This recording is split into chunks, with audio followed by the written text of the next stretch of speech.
Welcome back. I'm excited to have you here for New Comic Book Day, May the 5th of 2021. The list is much shorter this week and it's mostly indie dominant, but there's a lot of great books on here that I'm excited to talk a little bit about. So, before I ramble too long, don't forget to like and subscribe, comment, connect, or follow. Do whatever you do on the platform you're on. Just look for my furry face inside of an orange circle and click all the buttons next to it. The first book on the list this week is Bliss number 7. This comes to us from Image Comics. It's written by Sean Lewis and the amazing artwork is done by Caitlyn Yarsky. I've thoroughly enjoyed this series so far. There was kind of a big hiatus there, but they came back I think 2 months ago now. And so we're on Bliss number 7 and I'm excited to see where this story continues to go. It is the crazy tale of a father doing the things that he has to do to make sure that his son has food on the table, but the path he goes down in order to make that happen is not exactly the best path to go down.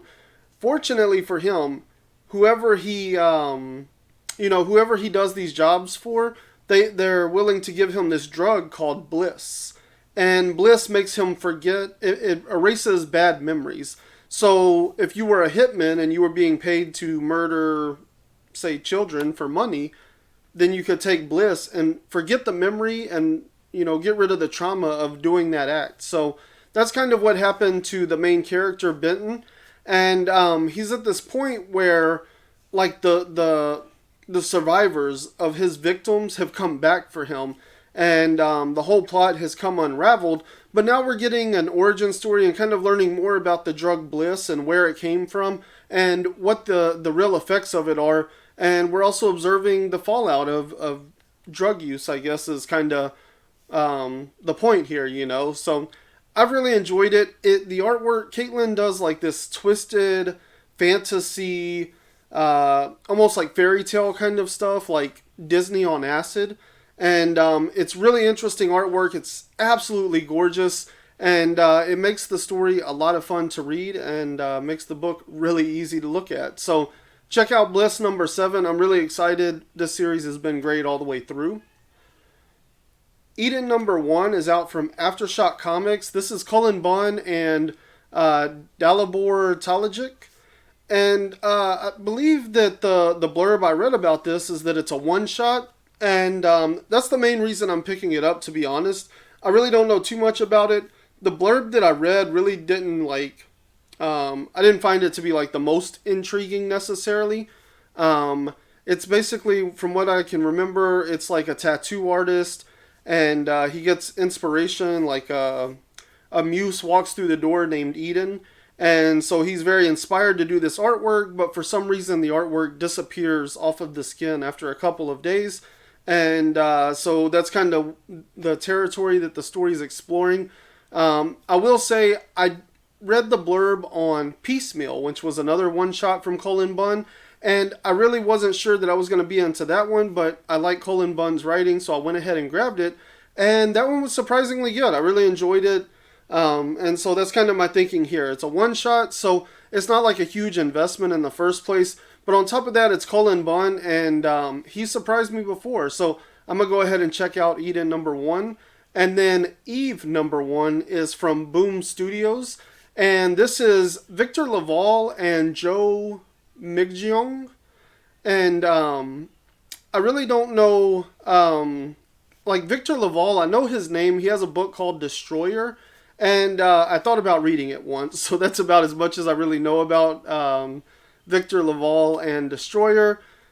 Joe, I believe it said that he's worked on something else. I can't think of it right now. Maybe Storyteller, Jim Henson's Storyteller. But either way, these are creators that are well known, but I don't really know too much about them. But Boom Studios has been so solid on what they've been releasing over the last year and a half or 2 years or so far, that, I'm in. I say pick up all of the Boom Studio number 1s. Some of them you might not like, but for the most part, I'm pleasantly surprised almost every time that I assume I might not like a book, and then I pick up the number 1, and it turns out pretty good. So coming out of Boom Studios, I really just, I want to grab everything and at least try it out. Firepower number 11 is out this week. This is Skybound Entertainment. Robert Kirkman, Chris Samnee. I've talked about this series pretty extensively. I really like the art style. I really like Chris Samnee. I've been picking up his Jana and the Unstoppable Monsters, or Unstoppable Creatures, whatever it's called. I haven't read any of it, but I've picked up the first 2 issues, and my daughter has them. I might snag them up at some point and try to read them, but they're supposed to be more kid-friendly, and I like Chris Samnee's artwork, and I'm sure it looks awesome for kids, so I want to see how she gets into them, but I also want to check them out myself. So Firepower number 11, that's coming out here, and I've been enjoying it. I'm pretty excited about it, and we'll see what comes of the series. I know I saw issue number 12.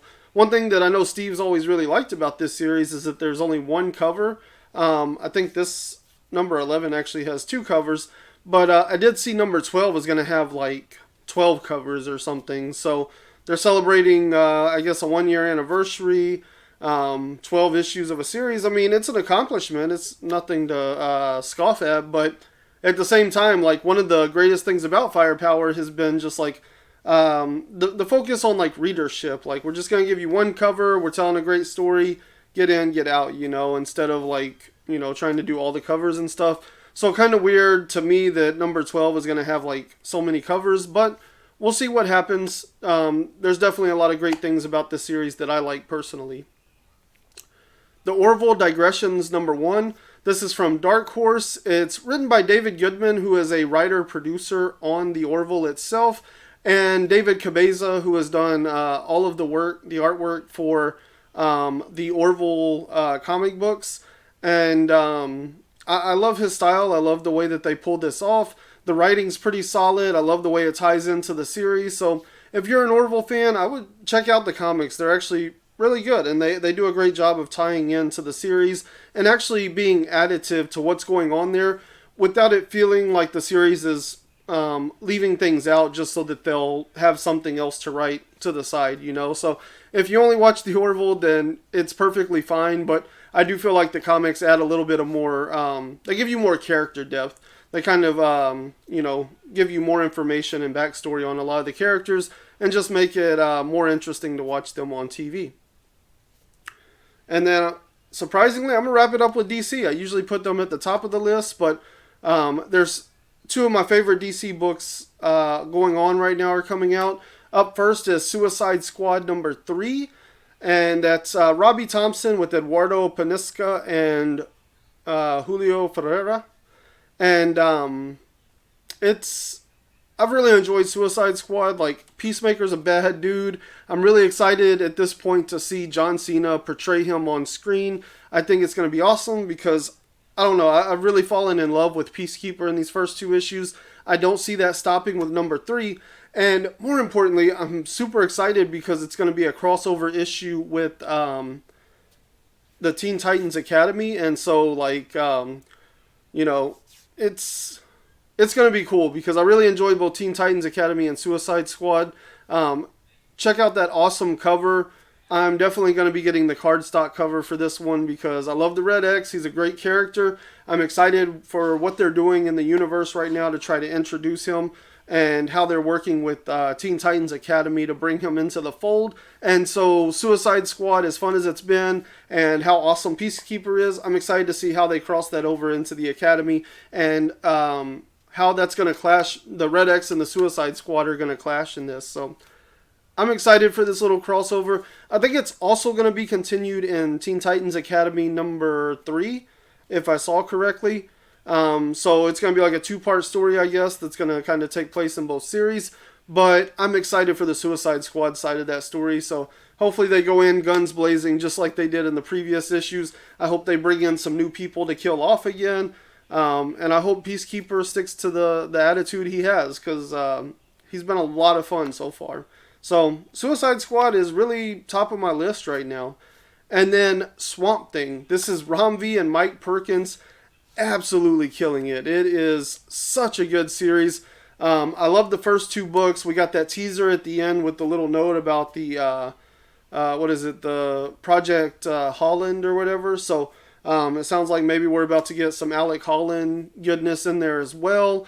I love the way that this series has kind of felt very much like it's paying dues and respects to Alan Moore's Swamp Thing, and it's kind of doing in style, it's in presentation, it's kind of doing some similar things. But we have this awesome character, Levi, who I really like him. He has a lot of great inner conflict. He comes from India and he has issues with his family there. He has concerns about the country that he, he has concerns about the country and like the things that are going on there. At the same time, he's trying to build this life in America. He's got like kind of this love interest that they're on again, off again kind of thing. So that's causing him some internal conflict. And then at night, he can't sleep because he's turning into this monster. He's becoming a thing.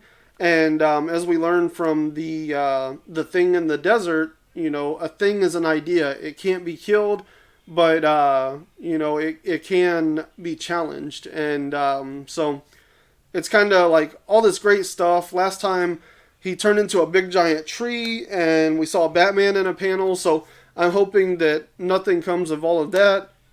Well, I mean, the giant tree thing, great, but I hope the Batman stuff stays out of the book. But overall, it's just been a really great story, a lot of great fun, and I'm really digging Swamp Thing. I really enjoyed the new character that Ram V put in this world, and I'm excited for what happens next. So that's the full list. Really not a ton of books coming out this week, for me at least, but definitely some solid books. If I had to pick like my top 3 here, I mean, Swamp Thing and Suicide Squad have just been amazing books. And I would say Bliss number 7. Firepower's close. I really enjoy that, but Bliss has just been kind of a next level kind of story. I love the way that it's like playing around in the comic book format, and the way that it looks. Like Caitlyn, it's almost like candy coated, twisted dark fantasy or something. It's crazy good. I really enjoy the story. Sean Lewis is one of my favorite writers. He won me over with Thumbs. He did some great stuff with Superman. He's supposed to be working on some stuff with Todd McFarlane for the Spawn universe. So I'm excited to see Sean Lewis grow, and I think Bliss has been an incredible series. And so I'm excited to see where that goes. And then, of course, Suicide Squad crossing over with Teen Titans Academy, and Swamp Thing just continuing to develop this new character. It's all been amazing, and I can't wait for this week's releases. That's all I have for you this week. Let me know in the comments what books you're excited for. What books am I overlooking? What books would you suggest I check out? And until next time, keep flipping pages.